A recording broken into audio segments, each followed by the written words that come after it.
न आपका काम है इसे देखना और समझना कि ये जीवन की बाहरी चीज है और जीवन की गहराई में जाने की कोशिश करना, पर साथ ही इसे नकारना नहीं, न इसका महिमा मंडन करना, न ही इसे नकारना।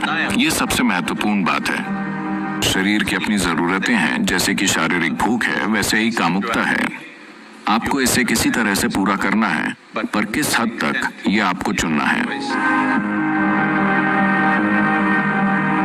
देखिए, हमारे पास एक शरीर है, हम इसे खुद से अलग नहीं कर सकते, ये मौजूद है।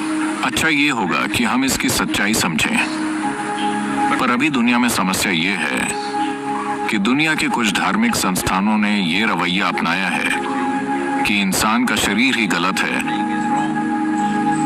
इस वजह से संस्कृतियों ने इसे छिपाना शुरू कर दिया। वैसे इस संस्कृति ने इसे कभी नहीं छिपाया, पर अंग्रेजों के आने के बाद हम अंग्रेजों से ज्यादा दकियानूसी हो गए।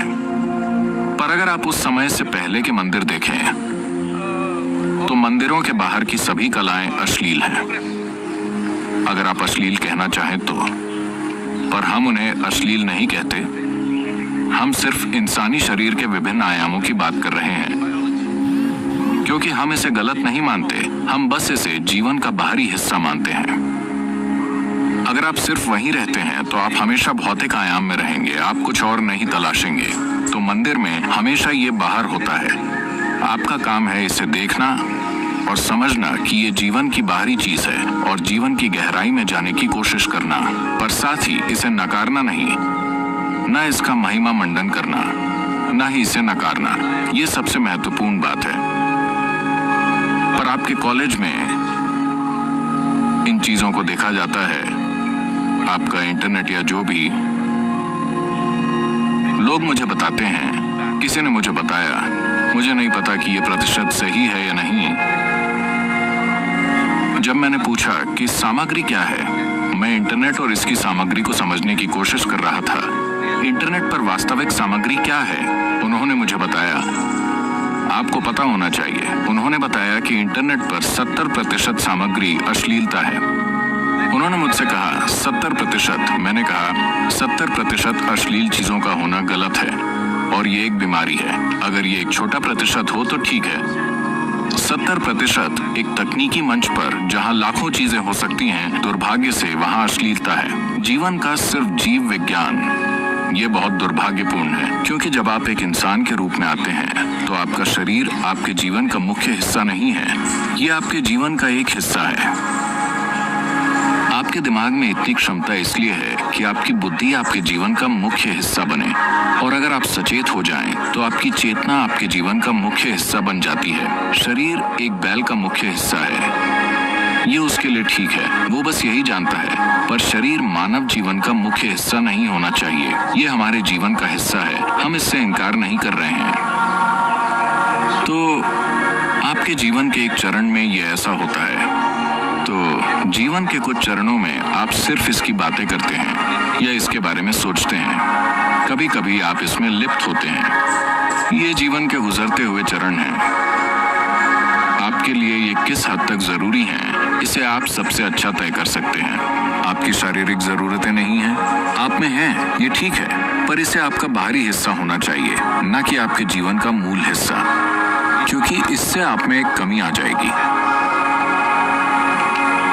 आप एक प्राणी थे जो पूरी तरह से शारीरिक था, फिर आपका विकास हुआ और अब आप में शरीर से परे अपनी खुद की बुद्धि है। देखिए, जानवरों की बुद्धि सिर्फ उनके शरीर के लिए काम करती है। भोजन कैसे पाया जाए, अपना साथी कैसे पाया जाए, यही उनका पूरा जीवन है। अगर मानव बुद्धि भी इसी तरह काम करे तो आप विकास की प्रक्रिया के खिलाफ जा रहे हैं।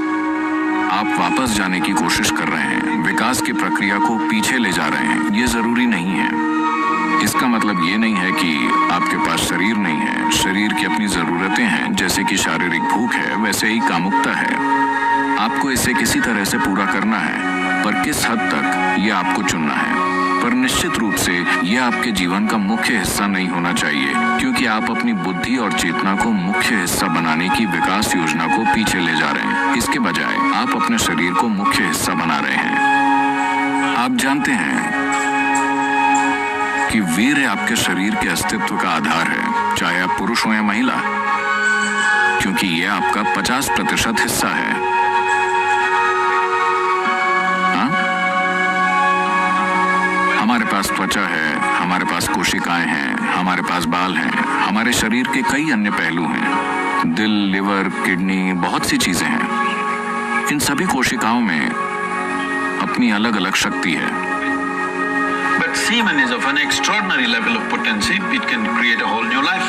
पर वीर्य में असाधारण शक्ति है, ये एक नया जीवन बना सकता है। आज आप एक उपकला यानी एपिथेलियल कोशिका लेकर प्रयोगशाला में बहुत कुछ कर सकते हैं और शायद हम आपका क्लोन बना सकते हैं, ठीक है? तो क्षमता यहाँ भी है, पर उस तरह की क्षमता नहीं है जितनी कि उस कोशिका में है जिसे आप वीर्य कहते हैं। तो यौगिक संस्कृति में इसे वीर्य कहा जाता है।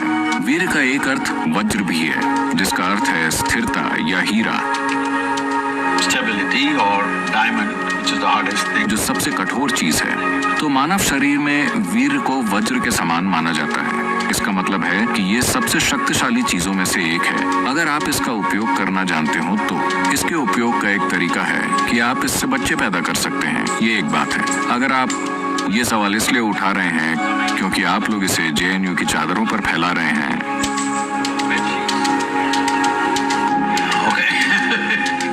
अगर आप ऐसा कर रहे हैं, आप जो कर रहे हैं वो कर रहे हैं जिसे नैतिक रूप से आंका नहीं जाना चाहिए।